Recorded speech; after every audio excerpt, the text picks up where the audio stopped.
There's a company that's been there since the first spirits rose from the dead. There, when the first alchemists developed the art of enchanting. They called themselves the Company, and the band of brothers travelled the world, hunting down those who terrorised the weak and storing cursed artefacts away. Their network of warehouses, agents, and outposts expanded as the centuries passed. Kings, queens, emperors, and presidents all found themselves working with the Company. In the old days, nobles sponsored them. Now, senators and congressmen. They've kept the world safe for thousands of years. Their methods of recovering artifacts and punishing the wrong hands have been carefully developed. They fight the black market, swearing an oath to lock all the bizarre away. Unfortunately, I don't work for the Company. I'm the polar opposite. I'm the black market the Company so wishes to crush. My name is Quentin Loreno. I'm somewhat of a middleman in the criminal underworld. I mediate the crime families. I arrange diplomatic marriages. I keep things civil. But above all, I host auctions. Art is a tastefully wonderful medium of laundering money, and hosting both underworld and legal auctions is kind of my speciality. And I also recover and sell cursed artifacts. Long before the business was mine, it was my father's. And before him, it was his grandfather's. This lineage continued on, and I traced to somewhere either in the heart of Italy or some backwoods village in Britain. I couldn't be sure. "I've come with a warning," Corelli announced, opening the halls of the place, shouting, "And a gift!" I stepped out of my office, suspicious. Sure, Corelli was taking back her power and protecting the world. "I thought we were done, Corelli," I pointed out. "You've retrieved the last of your cursed paintings." She raised her hands, telling me she was no threat. My team rushed in. We didn't believe her. "What can we do for you?" Stephen asked. I noted a suitcase at her feet. I also noted that she'd come alone. No guards this time, not like previous times. "What's in there?" I demanded. "Where are your guards?" She laughed and slid the case over to me. My guards were painted men. This came as a shock. I thought all the painted men were dangerous, vicious things. But then again, we'd only encountered one. Asta reached into the other, eyes growing wide, skin pale. "Don't open it!" she warned, shrill. The force of whatever was inside the case weakened her, and Matt caught her as she fell. "It's more powerful than anything Asta collapsed. Stephen set himself to work on a healing spell. "What's in the case?" I questioned, inspecting it. Great symbols of an unknown language covered it, carefully painted by an expert's hand. "Another painting of yours?" She laughed at that too. Clearly, there was something we weren't understanding. "It's all the paintings. I crushed their power and turned them into one." She gestured for me to open. "It's safe. Not to worry." I looked at my team, then at the briefcase. I opened the case, witnessing the marvel that was inside. It was a single painting, trapped beyond a glass frame, symbols carved into the shield glowing, fighting back the sheer power of the art. It was incomprehensible. No, it was alive. The paint swirled and formed distant lands and dreams. It painted demons and angels. It lurched out and fell back in, needing to be free, kept back by only the finest of enchantments. "Great Kion," I swore. "Why have you brought this here?" Matt came over, observed and shook his head. "Get that thing away from us." I closed the case and slid it back to the immortal artist. "No," I told. "I don't want this gift. We're not selling this to anyone." Corelli slid it back over. "You misunderstand," she argued. "I don't want this to be sold. You're the only people who have faced my work and survived. I am entrusting you with my masterpiece." Stephen finished the spell, and a rejuvenated Asta sprung to life. "Then take it to the Company," he pointed out. "I'm sure they can keep it safer than us." She only shook her head and faced away, ready to leave. "I don't trust the Company. Too much bureaucracy. No freedom." Stephen weaved a spell, and the door slammed shut. "No!" Asta snarled. Take this monster back with you! We're not letting you go without it, I concluded, closing the case and locking it shut. You'll need it against the company, she foretold, shaking her head. Why? I demanded. I don't want this thing here. She faced us once more, and stared with a solemn, wizened look on her face. Oh, my sweet summer children, she quoted, sitting down on the floor, cross-legged. Remember that the painter only goes after those who dream. And with that, she melted. Her clothes and skin became oily. Paint. Her skin turned to wax, melting away. Her face contorted into nothingness, and she collapsed, slowly, one limb melting away at a time. Before any of us could react, Isabella Corelli, artist of the world's most dangerous artifacts, was a puddle on the floor of our lobby. Only a spiral of colour was left. Is she gone? I wondered. Did she leave? Or is she dead? Asta touched the spiral of colour. The paint didn't stick. No, it was embedded within. I don't know. She pressed her hands against it. Nothing here. Just a sense of nothing, and yet a feeling of hope. There was a certain quality to the air now. Something rustled our spirits and enlightened ourselves. I feel it too. Matt touched the spiral and nodded. Stephen, however, had his suspicions. He ran up a flight of stairs leading to the alchemy room and observed from above. It's not a spiral, he noted, shouting. It's a symbol. We followed him up the small group of stairs and watched. Yes, it seemed like a spiral. The paints were everywhere and thin, distant. But on farther inspection, it was a face. The face of a woman, neither old nor young, screaming in agony. Corelli, Matt gasped. She's dead, I finished. Asta had a more complete view through the other with a complete picture.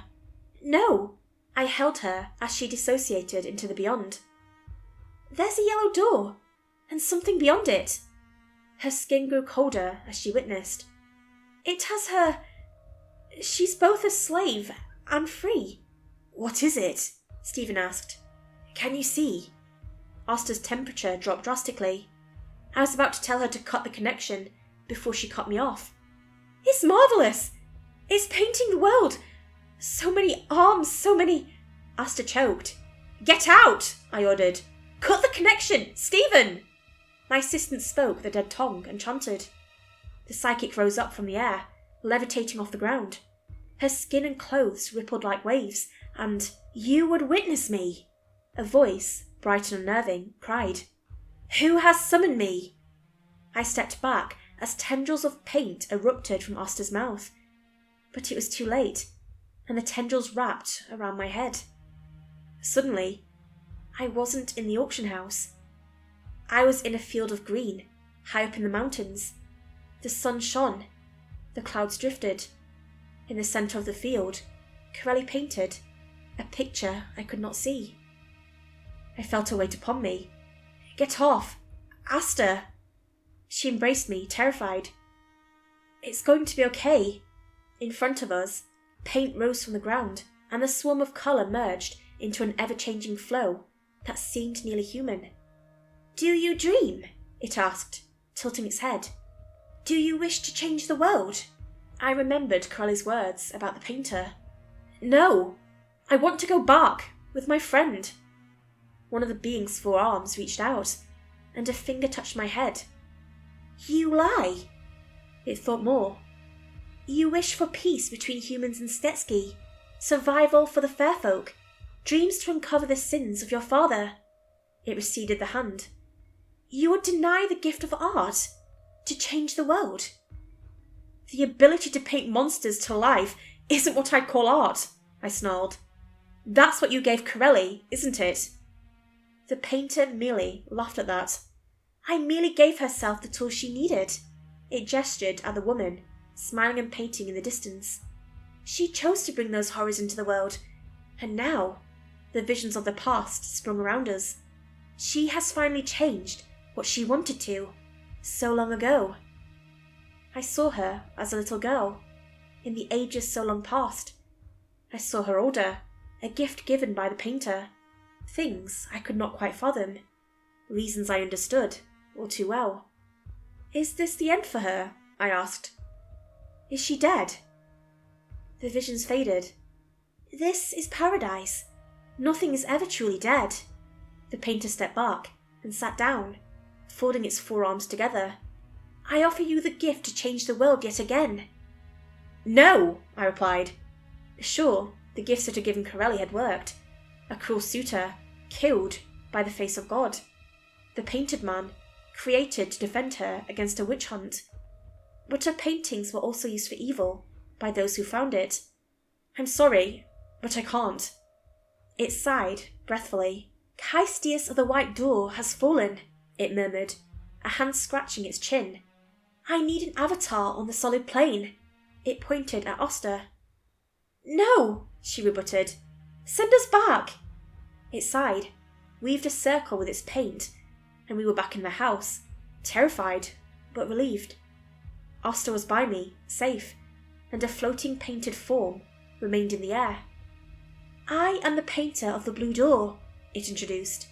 Reach into the Blue Door should you seek to change your mind. And then the entity fell to the floor and disappeared. No paint stain, no great artwork. The painting of Corelli shifted to that of happiness, oddly. That was, Stephen murmured, an experience. You were there? I asked, confused. Only Oster and I had been there. Mark looked at us in confusion. What did you see? All your father's secrets, he said. I told him about the painter's offer to change the world. It showed me everything. I need to know, I pleaded. I need to. The lights flickered, dimming into darkness. We all stood silent, afraid, and then the conduit kicked in, and the emergency lights emerged. Bossed in red, we waited intently. A piercing siren rang through the building, like needles through skin. I paced down the stairs and into the office. My computer flashed a warning from a program that I hadn't ever seen. Warning, Matt read, nervous. Company 7 detected. Initiate system lockdown. I clicked onto the security camera app, and just as the warning had told, there they were. 3 black vans, and more arriving by the second. Agents with uniforms, a 7 stitched onto them, got out, priming their rifles and spellbooks. They had come with battle in mind, a battle we would surely lose. Stephen swore. The day had finally come. We'd crossed the line, broken the code, and like hyenas to prey, they came to kill. A middle-aged woman stepped out of a van, more patches on her uniform than the other. She raised a megaphone up and shouted, House of Loreno! She waited, directing her people. We have you surrounded! Come out peacefully and into our custody. We give you 60 seconds. I tapped the PA system and spoke into the microphone. We don't want trouble. That elicited a reaction, one of cruel laughter from the woman. We'll give you whatever artifact you want. All of them. She waved over a soldier, one I recognised as my smuggler in information. Canopy. I thought he was on our side, Stephen hissed, angry. He told us he'd rather work for the market than them. Canopy took the microphone then. Quentin, Oster, Stephen. He paused, thinking. Other guy. Really? Matt sighed. Canopy began. Listen, you guys aren't bad people. And you know the artifact trade is host to deadly people. And you know we have the power to cut you down, right here and now. Canopy waved an agent over, who emerged with a rocket launcher. You've broken the Doorway Act of 1738. No person, human, Stetsky or otherwise, may make contact with an avatar or servant willingly. What are you talking about? I asked, confused. We had done no such thing. The woman snatched the megaphone out of Canopy's hands. Listen here, Loreno! She said my name with vile disgust. I recoiled. You've made contact and worked for Isabella Corelli, avatar of the painter not once, but 2 times. The artifacts of Corelli must be stored safely or destroyed, and we know you have them. No, we don't, I lied. Canopy took the megaphone. The woman whispered something into his ear. Listen here, friend. He sighed. Breaking this law is punishable by death. But Chairwoman Monson here has offered you a deal. Life in a maximum security prison under our control. Manson took back the device. Now come out, or we blow your little auction house to bits. They threw the megaphone on the ground and started to ready the agents. I looked to my team for help. I, for the first time in many days, was truly and utterly terrified. Stephen shook his head and patted my shoulder. It's a bluff. They wouldn't risk unleashing anything we have in here. I switched over to the warning pop-up. Your father never trusted me with his secrets, but if we live through this, I'll tell you everything the painter showed me. I clicked on the pop-up. System lockdown was initiated. The lights began to fade in and out, signalling a lockdown. A click fell into place, and the entrance to the auction house erupted in a wall of flame, and I audibly gasped in awe. Symbols on the wall, long enchanted, burst to life, bolts of energy finding us and blessing our bodies, making us stronger, healthier, more powerful. Walls of flame burst through the other entrances, even the office door. But as we neared it, it vanished, allowing us access. I suppose this is one of my father's secrets, I asked, touching a symbol. I suppose so, Stephen answered. He picked up the briefcase from where I'd left it, and we passed through flame, heading into the armory. I found my weapons. Stephen found and uploaded spellbooks into his phone. Oster reached deep into the Ether and called upon the spirits of our ancestors. Matt simply loaded his rifle and selected some additions. Ali's backpack, I reminded, taking the infinite backpack off a shelf. Grab anything useful. It's time. Time? Aster puzzled. I sighed. Time to abandon home, I explained. We can't outfight the company. We're going to have to do the best we can, even if it means we choose violence and run. We stood there, silent. The auction house, for us, had been a place of rest, a home to some of us, me included. This was the only stable place I'd ever known, despite the weirdness and chaos that came with it. For Oster, her decision to join the house was one made for freedom. She'd been locked in captivity as a traditional canary, subjected to dangerous artifacts and offerings, to forgotten gods. Stephen had served her long before me, and though my father never quite trusted him due to his closeness with the Fae, he'd seen the full potential of a well-run house and the secrets of the past. I didn't know much about Mart. He'd been part of the Guild of Arkan, an ageless group dedicated to killing monsters. I suspected the cruel, unforgiving punishments they meted on even peaceful monsters were the reason he left. I suppose the house was his odd way for a better life. The doors in front burst open. A shout, and the fires were gone. This is Canopy! We stepped from the auction room and headed down the stairs, making a beeline to the conduit room. Surrender now, or face the wrath of the company! We passed through the halls, stopping to check within each room, and stuffing the most prized of artifacts into the ever-expanding backpack. A trinket here, a gauntlet there. You! An agent yelled. Gun pointed at us as he turned from a storage hall. Hands in the air! I raised my hands but kicked the shelf, causing it to tumble. No, I don't think so. We fled the scene as the spells broke, unleashing terrible curses we didn't wait to see. We reached the conduit room. Stephen turned levers and switches, locking us inside, a blast door closing, enchanted symbols glowing. Matt pondered, tired, gun pointed at the door. Is there a way out of this place? Stephen waved at the conduit, and a symbol cast a map of the underground layer into the air. I can make us a path! And he started to rearrange the rooms, and the walls, floors, shifted as the entire facility moved. Whoa! I gasped. This is a thing! Stephen frowned. He waved again, and dots erupted. Red for the company, green for the house, and purple for any unleashed spirits. They've got the entire building surrounded. So we can't go outside, Matt snarled. Outside, the agents began to knock on the blast door, and then we heard chanting as they began to dispel it. Plan B, Stephen. Stephen paused, searching through the map. It's on here, he told. But one of the things your father never told me, that the painter did.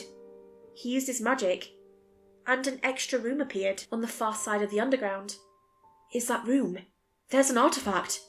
Asta reached into the other, and the new, once-hidden room. A Stetsky Archgate! How exactly my father had one of the most elusive pieces of Stetsky technology, I was looking forward to hearing. Stephen nodded, confirming. I can prime the Archgate. The spells on the blast door receded, but we'll need to fight our way there. The door lifted slightly, and a sphere was tossed in. Light sphere! Stephen raised his hands, and webs of light appeared in the air as the sphere exploded, the blinding light catching into the net. Canopy, flanked by 6 agents, appeared, guns pointed. This is your last chance, Loreno. Stephen collapsed the net, and the light burst forth, blinding the green-haired man and our enemies. I deactivated the blast doors, and the one behind us opened. We ran through it, Matt firing at the mechanism, bringing it down. It wouldn't hold them for long. I stopped in my tracks. Wait! Holding the bag, I suddenly realised something. We forgot Ali! Damn it! Matt swore. We'd locked the owner. Somewhere. Let's worry about him later. Agreed. Me and Asta concurred. Gunfire erupted behind us. I drew into a bag, found a strange-looking idol, ripped off the protective label and threw it. A golem, rocky, angry and powerful, emerged. A company squad appeared, firing at the golem. No matter. This was not our business. Stephen cast them up. We were just a few more holes away. I tripped, falling, and found myself staring at a room where we'd found both skeleton and mimic. Stephen had moved it there, apparently. The bones! I shouted. This could be important. Get the bones! Asta reached out, and the bones came flying into the bag, as well as the broken telephone and the box where we'd trapped the mimic. I looked at her, amazed. The book really did come in handy. 2 company agents appeared in front of us, spellbooks in hand. They casted fire at us, but Stephen found a rib, one the Stetsky Jim had paid us with, and shouted unspeakable words. A bolt of red struck them both down, and they writhed in pain. 4 came behind us. Stephen turned, one hand with the rib shooting bolts, the other casting bright magic reminiscent of that of the Fae. Everything, now, was coming in handy. The battle continued on. More agents seemed to emerge from the woodwork the closer we got, and through sheer luck and Stephen's raw power, we managed to survive, finally coming across our main storage room. Across the room, that hole, Stephen pointed. Just run through it. The room looked large, and the path to safety seemed like an eternity away. But we could still make it, all of us. I was sure. So we ran, running faster than I'd ever run before. Where? We arrived at the hole, about to cross it. What the? Time seemed to shift around us, and we were back on the far end. Canopy was in the centre of the room, reading from a book, holding a pistol aimed in the other. A little trick I picked up from Maisie Krylov and the God of Time, he informed. I'm serious now. It's your last, final chance. I practically hissed at my once friend, turned enemy.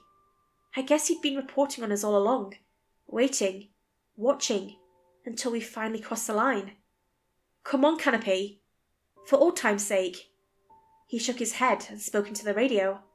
Kieran, Rainey, send your teams to my position. He smiled at us, content. Was Kieran, the one we'd encountered at Newhall, in on it too? I've got them. Stephen raised the rib, read from his phone, and fired a bolt of energy. Canopy did the same, orbs of power swirling from his spellbook and meeting the bolts midway. Matt and I fired, only for his magic to reduce our bullets to ash. Asta reached into his mind. No effect. He was too well trained.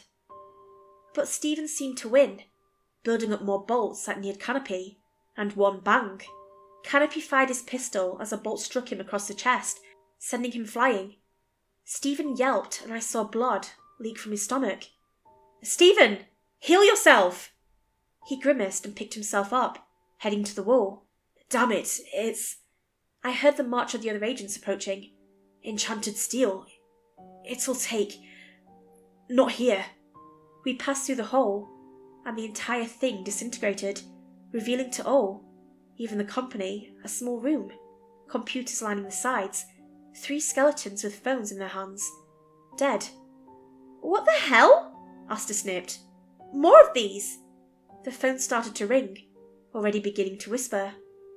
In the centre of the archgate, a large ring-shaped portal inscribed with ancient Stetsky words. Before, it was also a coffin, filled with a glimmering skeleton of a long-dead Holy Stetsky. "Stephen, the gate!" Matt reminded, eyes trained on Canopy, the man starting to recover.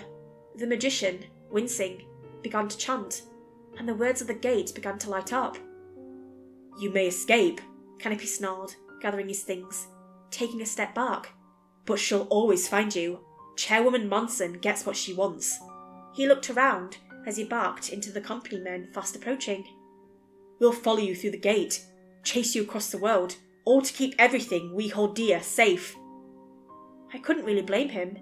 From his point of view, we did do some pretty shady activities. The archgate exploded to life, the empty centre opening into a field I'd seen before, one near the city we passed every time we left. I sighed in true relief, fear leaving my body. "I never wanted this Canopy," I pointed out, backing away.